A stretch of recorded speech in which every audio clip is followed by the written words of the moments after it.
Il a fait ses comptes. Demain, il n'aura plus un sou et pourtant, sa santé lui permet de vivre encore bien après-demain. Il regarde autour de lui. Hier, ses enfants sont partis et pourtant, il l'aime plus qu'ils ne peuvent le lui dire. Il se tourne vers le vieux fauteuil près de la cheminée. Aujourd'hui, son épouse n'est plus là. Et pourtant, comme ils avaient envie de voir ensemble grandir les enfants de leurs petits-enfants. Il lève les yeux et croise les toiles d'araignée que depuis longtemps aucune femme de ménage ne vient l'aider à enlever. Il baisse le regard et les larmes tombent sur ses genoux fatigués d'avoir tant servi pour ses enfants, ses petits-enfants, ses amis, son travail et sa patrie. Ce n'est pas qu'il ne pourrait plus rendre quelques services, mais le regard de tous ceux qu'ils ont portés au fil de toute une vie de labeur et d'amour donné les rendent désormais chancelants. Il n'est plus le père, il est le vieux, pourtant loin d'être impotent. Il n'est plus l'ami, ils sont tous partis petit à petit.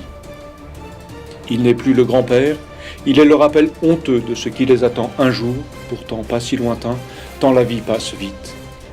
Il n'est plus le collègue de travail, il est une charge pour la sécurité sociale. Il n'y a pas si longtemps, avec Jeanne, ils étaient les grands-parents bien utiles pour garder les enfants, les parents ressources pour financer les études ou cautionner les emprunts.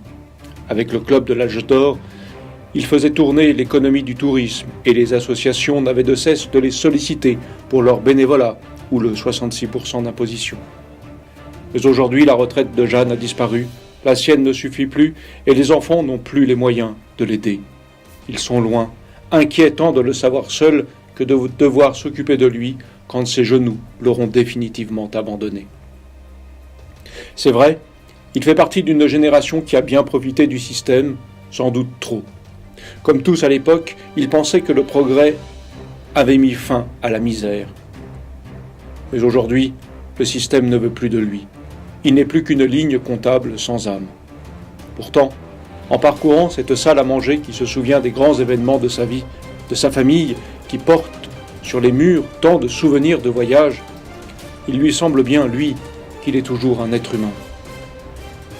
Que va devenir cette belle histoire de sa vie qui n'intéresse que vaguement ses descendants tournés vers leur futur à eux et qui évite d'aller trop vers le vieux comme on évite de regarder l'inéluctable chemin qui nous attend.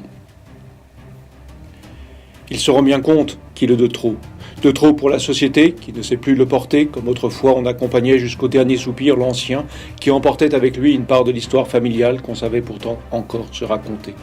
De trop pour sa famille, pour qui il se sent autant un poids qu'une tristesse, alors qu'ils étaient les uns pour les autres il n'y a pas si longtemps une joie débordante d'amour.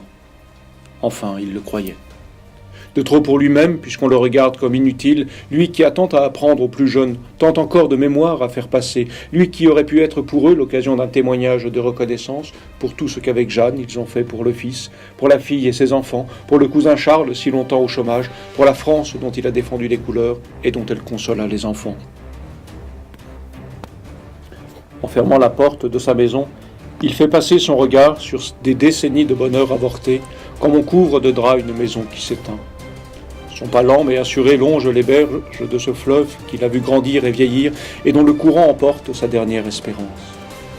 Il rejoint une ombre similaire à la sienne, puis deux, puis trois. Ensemble, elles passent la porte de la grande salle anonymement couverte des visages de sa jeunesse. Il y a là Simone et Louis. Leurs yeux vides se croisent en silence. À quoi bon parler ? Ils ne sont plus que les bannis d'un décret du gouvernement qui, au nom d'une condamnation tacite générale, leur a enjoint, comme seule espérance du vieux, l'euthanasie.